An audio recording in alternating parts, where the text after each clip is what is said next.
ನೀವು ನಳಪಾಕದ ಬಗ್ಗೆ ಕೇಳಿರ್ಬೋದು ಅಲ್ವಾ? ಯಾರಾದರೂ ತುಂಬ ರುಚಿಯಾಗಿ ಅಡುಗೆ ಮಾಡಿದರೆ ಅದಕ್ಕೆ ನಳಪಾಕ ಅಂತ ಹೇಳ್ತಾರೆ. ಇದು ಬಂದದ್ದು ಹೇಗೆ ಅಂತ ಹೇಳಿದರೆ, ಒಬ್ಬ ನಳ ಮಹಾರಾಜ ಎಂಬ ರಾಜನಿದ್ದ.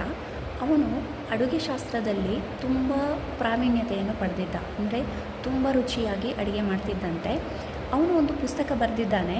ಅದರ ಹೆಸರು ಪಾಕದರ್ಪಣ ಅಂತ ಹೇಳಿ. ಈ ಪಾಕದರ್ಪಣ ಪುಸ್ತಕದಲ್ಲಿ ಏನೇನಿದೆ ಅಂತ ಹೇಳಿದರೆ ಸುಮಾರು 760ಕ್ಕೂ ಹೆಚ್ಚಿನ ಶ್ಲೋಕಗಳಿವೆ. ಇದು ಮೂಲತಃ ಸಂಸ್ಕೃತದಲ್ಲಿದ್ದು ತಾಳೆಗರಿಯಲ್ಲಿ ಬರೆದಿತ್ತು. ಅದನ್ನು ಕಲೆಕ್ಟ್ ಮಾಡಿ ಬನಾರಸ್ ಯೂನಿವರ್ಸಿಟಿಯಿಂದ ಕಲೆಕ್ಟ್ ಮಾಡಿ ಟ್ರಾನ್ಸ್ಲೇಟರ್ಗಳು ಹಿಂದಿ ಮತ್ತು ಇಂಗ್ಲೀಷಿಗೆ ಟ್ರಾನ್ಸ್ಲೇಟ್ ಮಾಡಿದ್ದಾರೆ, ಸೊ ದ್ಯಾಟ್ ನಾವು ಅರ್ಥ ಮಾಡಿಕೊಳ್ಬಹುದು ಅಂತ ಹೇಳಿ. ಸೊ ಇದನ್ನು ಅವರ ಈಸಿ ಅಂಡರ್ಸ್ಟ್ಯಾಂಡಿಂಗ್ಗೋಸ್ಕರ 11 ಚಾಪ್ಟರ್ಗಳಾಗಿ ವಿಂಗಡಣೆ ಮಾಡಿದ್ದಾರೆ.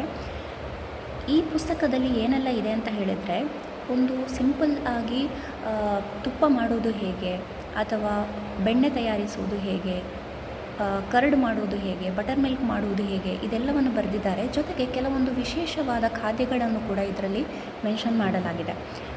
ಪಾಯಸದ ವರ್ಣನೆ ಕೂಡ ಈ ಪುಸ್ತಕದಲ್ಲಿದೆ. ಅದರಲ್ಲೂ ಒಂದು ವಿಶೇಷವಾದ ಪಾಯಸ ಏನು ಅಂತ ಹೇಳಿದರೆ, ಪಾಯಸಕ್ಕೆ ಬೆಳ್ಳುಳ್ಳಿ ಹಾಕಿ ಮಾಡುವಂತಹ ಒಂದು ಪಾಯಸ ಅಂತೆ. ಅದರಿಂದಾಗಿ ವಾತರೋಗಗಳೆಲ್ಲ ಗುಣ ಆಗ್ತದೆ ಅಂತ ಹೇಳಿ ನಳ ಮಹಾರಾಜನು ಇದರಲ್ಲಿ ಮೆನ್ಷನ್ ಮಾಡಿದ್ದಾನೆ.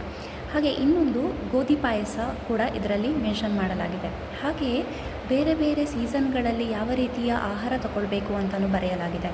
ಹಾಗೆ ವಿಧ ವಿಧವಾದ ಸೂಪ್ಗಳ ಬಗ್ಗೆ, ಹಾಗೆ ಕ್ಷೀರ ಪಾಕಗಳ ಬಗ್ಗೆ, ಕೆಲವೊಂದು ಸ್ವೀಟ್ ಐಟಮ್ಗಳ ಬಗ್ಗೆ, ಇದೆಲ್ಲವನ್ನು ಕೂಡ ಈ ಪುಸ್ತಕದಲ್ಲಿ ನಾವು ನೋಡಬಹುದು.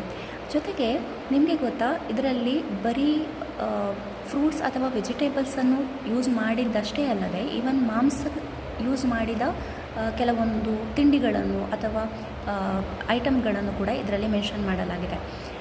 ಒಂದು ಅಂತಹದ್ದು ಏನು ಅಂತ ಹೇಳಿದರೆ, ರೈಸನ್ನು ಚಿಕನ್ನ ಜೊತೆಗೆ ಕುಕ್ ಮಾಡುವಂತಹ ಒಂದು ತಿಂಡಿ ಇದರಲ್ಲಿ ಇದೆ.